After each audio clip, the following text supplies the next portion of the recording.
guys, welcome to the Homestead. So today we're going to talk about 4 ways people have historically survived inflation. 4 ways. I mean, so listen, here's the deal. Inflation is nothing new. It goes all the way back to the Roman Empire. The Romans decided that, you know what, we can still print these coins and just not put as much silver in them. And the coins became worth less and less and less and less because they put less silver content in the coins. Thus, you have hyperinflation. Everyone knew there were less silver. And the result was what we've seen over and over again throughout history. And in our modern days, there's been major hyperinflationary events. We have Zimbabwe, for an example, the $100 trillion bill, which I have one of those somewhere around here on the Homestead. I have a couple of those. And then the whole hyperinflation for the Weimar Republic, post-World War I Germany, those examples in our modern, for hyperinflationary events. They were like they had a wheelbarrow full of money going up to the bakery to buy a loaf of bread. They take all of the money in to buy the loaf of bread, and they come back out and someone has stolen the wheelbarrow. Why? Because the wheelbarrow is worth more than the money that was in it. That's where we're heading. Don't think I'm not joking. And I'm not telling you, I've said it before on this channel. You will live to see the day where you're paying $10,000 for a loaf of bread. It's a mathematical certainty. That's where we're heading. Right now, we're heading towards a deflationary collapse, but they will give in. They will print the stimmies. They will pivot. You probably heard that word on your news media many times in the last couple of weeks, pivot, and they will begin printing stimulus again, or quantitative easing is what they call it. Anyway, so 4 ways people have, in the past, survived an inflationary collapse. Number 1 is mentally prepare yourself for it. Understand that this is coming. The people who are going to take this the hardest, the people who are going to have the hardest time dealing with the reality of the situation they find themselves in, are going to be the people who have all along said, this is not happening, stop it, you're just trying to spread fear, the world's not going to fall, the sky is not falling, leave me alone, I'm just going about my day. And little by little, the pot is getting hotter and hotter and hotter.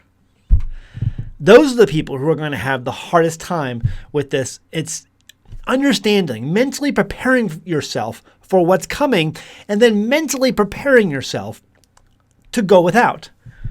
See, have you seen the news reports in just the last few days that credit card debt is soaring? People are taking loans. I'm not kidding you. People are taking loans out to buy groceries. Guys, if you don't have the money, then don't buy it. Maybe that means you don't buy the caviar this month. Or maybe you don't buy that bottle of Crown Royal. Some of the nicer, finer things in life that people have enjoyed. Maybe it's time to just say, you know what, I think I'll pass right now. Instead of taking a loan out to continue to consume what you have always consumed. And so that's the thing. Mentally prepare yourself. Number 1 is to mentally prepare yourself for what's coming and mentally prepare yourself to go without. Go without some things. Number 2, work harder. I just heard it today on one of the channels that I watch. If you think you're going to get ahead in life by only working 8 hours a day, by going to work, working your 9 to 5, if you think that's how you get ahead in life, you got another thing coming. Don't complain to me because you're sitting on your couch watching TV at night with a beer in your hand and you're telling me, I don't have enough money. I just don't have enough money. There's so many things I want. I can't afford it. I don't know why all these people have money and I don't have money. It's because you're not working. The second way people have always survived historically inflationary disasters, inflationary collapses, hyperinflation, is they work harder. You work hard. And some people just have the amount of intestinal fortitude it takes to work harder. Some just don't. I get it. Some just don't. But if you can reach deep down within you and pull it up and force yourself to get out of bed earlier in the morning and to work harder throughout the day and to accomplish more tasks and to organize yourself with lists of things you need to accomplish, stay organized and stay just pedal to the metal, you're going to do good. Chances are you're going to survive this inflationary collapse. Okay, the third way people have historically survived inflation is to produce something. Actually produce something. be a producer instead of a consumer. We have a consumer-based society where everyone consumes. China has gotten literally rich based on our all of the things that we consume, and we don't produce anything here in this country anymore. But see, going into an inflation, and I've told stories about this, before on my channel. If you can actually produce something, if you can actually create things, products that people want, that people need, come up with things like that, and you will do well in a hyperinflationary collapse. You will do well in an inflationary situation, that you find yourselves in. Produce something. Stop being a consumer. Start being a producer. You can produce eggs. You have chickens. You can produce meat. You have livestock. You can produce some sort of grain or wheat, something you can grow, some sort of food product, some sort of tool that people need, or some sort of repair service for tools that people do need. Produce something. Stop consuming things and produce something. Say, well, Zach, I went to work every day and I made software. I produced stuff. No, you didn't. No, you didn't. You might think you did, but you produced something that was vaporware. You produced something that existed only on the keyboard. But actually produce something like a chair, a table, a microphone. I mean, the manufacturer, this is all made in China. Every little piece of equipment in my office here is made in China. It's made there. And it's consumed here. We've got to get out of this mindset of being a consumer all the time is not producing anything. I am gearing my homestead to ways that we can produce things. Lots of things, lots of different things. Have different revenue streams for different things or different purposes, different services, different products, so that I can, survive what I know is coming. Okay, so third thing is be a producer, not a consumer. One of the last ways that I'll mention here today of ways people have historically survived inflation is that commodities are your only investment. I know many of you, like me in the past, not anymore, but like me in the past, have been invested in the stock market, or maybe had a 401k. I have done both. I used to have a Scott Trade account, and I had a 401k, and I got out of all of that. All of that. And this is not investment advice. I'm not telling you what to do with your money. Well, I am kind of telling you what to do with your money. But if it was me, I have no control over what you do, okay? If it was me, I get out of everything paper, everything virtual. If you don't hold it, you don't own it. So get out of all that nonsense, everything. If it was me, that's what I would do. I'm not telling you what you would do. That's what I would do. Okay, I'm not a financial advisor. I'm just a moron on YouTube. Commodities are your only investment. What does that mean? Things that are things. That's a commodity. Things that are things. That's what you want to invest in. Those are the only things that are going to do well. I heard a guy the other day talk about how black cobalt. Now, some of you guys out there who know about this stuff, you leave a comment below and let me know if I'm crazy or not. But I heard that a normal tire from a vehicle, has 40% of what they call black cobalt made into it.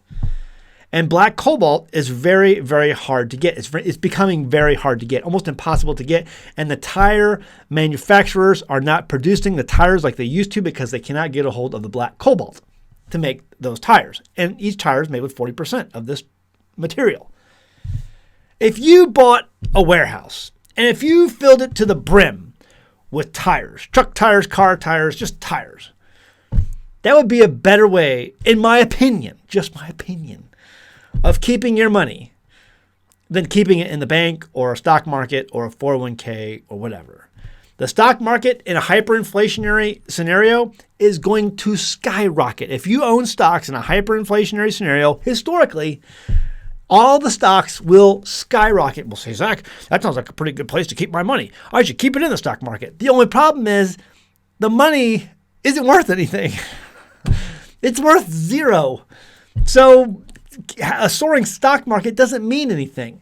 However, if you have something into commodities, something that people actually use, it could be gold, it could be silver, it could be copper, it could be grains. It's hard to get a silo full of corn and keep that, as a savings plan because it eventually goes bad, mice get into it and all that stuff. You know, it's hard to keep a warehouse full of cheese. It might go bad and you have all, but a warehouse full of tires, I'm already hearing how expensive tires have gotten in the last, 6 months. So if that's the case, I mean, you can do anything, any commodity. Commodities will be your only investment. Whatever commodity that is, commodities will be, or should be, and will be your only investment if you want to invest in things and then come out ahead for this inflationary collapse that is mathematically a certainty at this point. Commodities. That's it. Nothing else. It doesn't matter. I am prepping for a complete and total collapse of the U.S. economy, a U.S. hyperinflationary collapse. That's what I'm prepping for. That's what I believe is coming. If I'm wrong, fine. Don't listen to me. This is my opinion, my show, my channel. Leave a comment below and tell me how wrong I am. But in my opinion, I think we're quickly running towards a hyperinflationary collapse. And it's going to be deflationary before it's inflationary. We're heading towards a deflationary train wreck right now, and that's going to prompt them to start the stimmies. I heard just the other day that OPEC is now going to get off officially within 2 weeks, the U.S. dollar. And that's going to repatriate a whole bunch of U.S. dollars. There are foreign banks that have pallets upon pallets upon pallets of U.S. currency in their vaults. And if all that money comes home, unless the U.S. government just sets a torch to it, all that money gets repatriated and thrown back into the system, and it sets off a hyperinflation or even more inflation. Maybe not hyperinflation yet. Guys, we're at 100% inflation. I don't care how you look at it. Go to the grocery store, for crying out loud. Where you been? But what do you do? Commodities.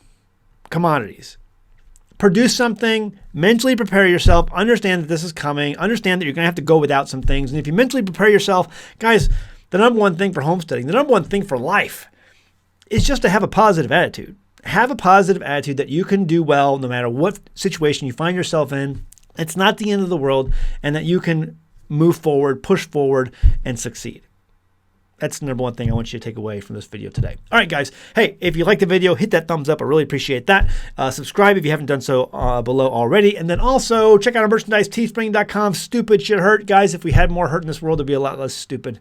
And we have so much stupid right now. All right, we'll leave it at that. See you next time at Homestead. Bye! Hey guys, I'm happy to introduce an American Homestead sponsor, Zervita Zeal. Now, first off, I only accept sponsors from products that I use and believe in. My family uses Zeal mainly because we want to ensure a healthy immune system. You see, it's made up of only whole food concentrates and includes no artificial colors, flavors, or preservatives. The included sweetener is all natural from fruit and the stevia leaf. It's gluten-free, it's vegan, and it's kosher. In 2018, my youngest son was involved in a bike accident that resulted in the surgical removal of his spleen, and that's an important part of his immune system. And because we live on a farm, you can guess that having a healthy immune system for our family is very important.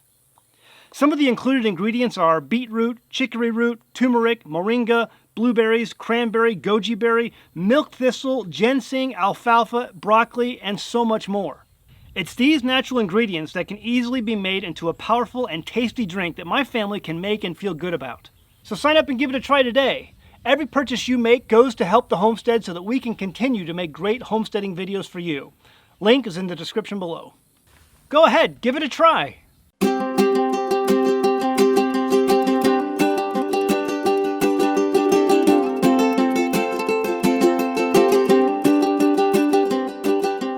Hey guys, did you know you can become a patron of an American Homestead? They get access to private videos, and we send them gifts from the homestead that we make here on the homestead. And we also enter our patrons into special giveaways that are only available to them. And before you go, please check out these other great videos. Go ahead, click. I'll wait.